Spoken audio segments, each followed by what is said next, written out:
Assalamualaikum warahmatullahi wabarakatuh. Alhamdulillahirabbil alamin. Assalatu wassalamu ala asrofil anbiya wal mursalin wa ala alihi wa ashabihi ajmain.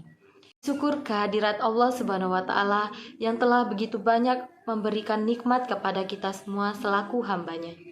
Salawat serta salam kita haturkan kepada Nabi Muhammad Sallallahu Alaihi Wasallam yang dengan perjuangan dan kesabarannya menyebarkan ajaran tauhid sehingga bisa dikenal di seluruh pelosok negeri ini.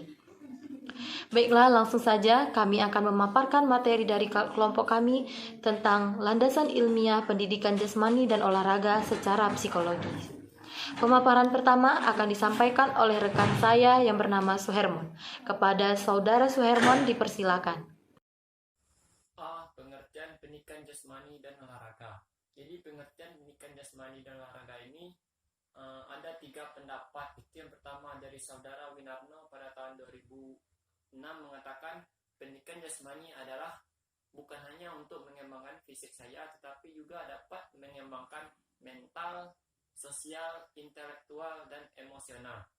Sedangkan menurut Gusril dalam bukunya pada tahun 2011 mengatakan pendidikan jasmani adalah suatu proses pembelajaran melalui aktivitas jasmani yang didesain untuk mengembangkan atau meningkatkan kebugaran jasmani, pengembangan keterampilan motorik, perilaku hidup sehat, sikap sportif, dan kecerdasan emosi.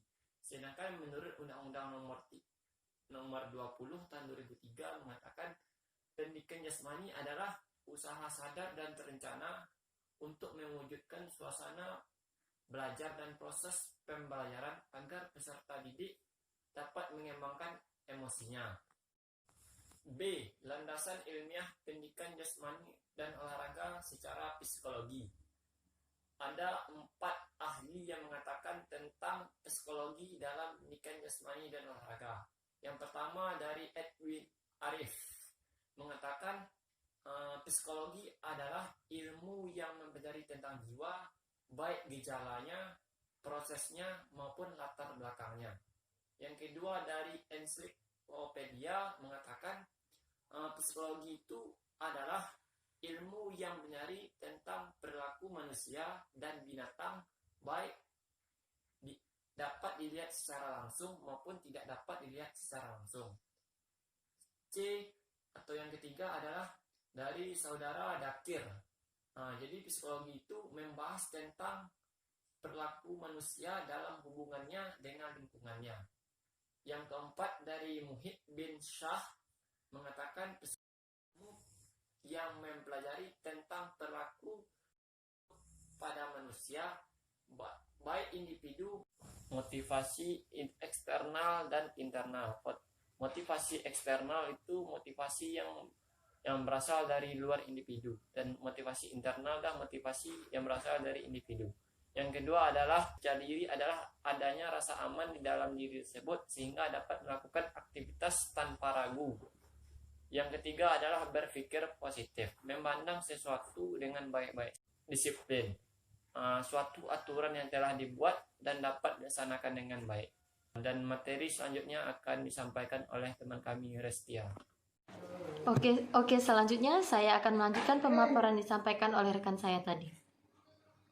Pendidikan jasmani dan olahraga secara psikologis adalah sebuah bidang kajian yang menerapkan prinsip-prinsip psikologi dalam pengaturan pembelajaran olahraga di sekolah.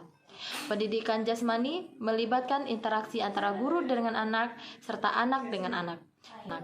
Di dalam adegan pembelajaran yang melibatkan interaksi tersebut, terletak suatu keharusan saling mengakui dan menghargai keunikan masing-masing, termasuk kelebihan dan kekurangannya. Dan ini bukan hanya kelainan pada fisik, tapi juga dalam kaitannya dengan perbedaan psikologis secara kepribadian, karakter, pola pikir, serta tak kalah pentingnya dalam hal pengetahuan dan kepercayaan.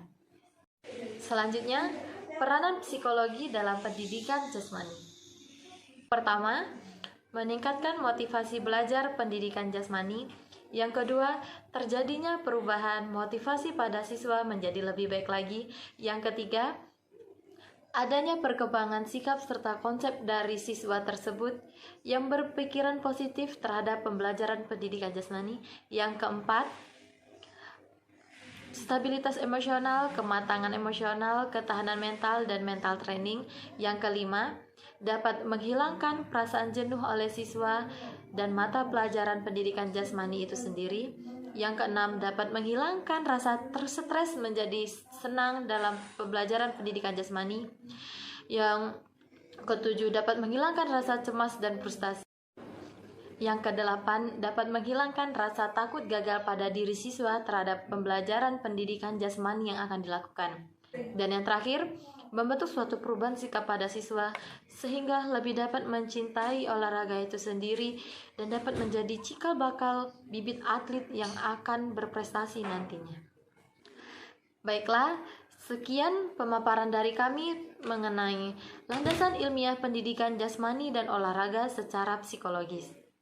Apabila ada kekurangan, kami mohon maaf. Wassalamualaikum warahmatullahi wabarakatuh.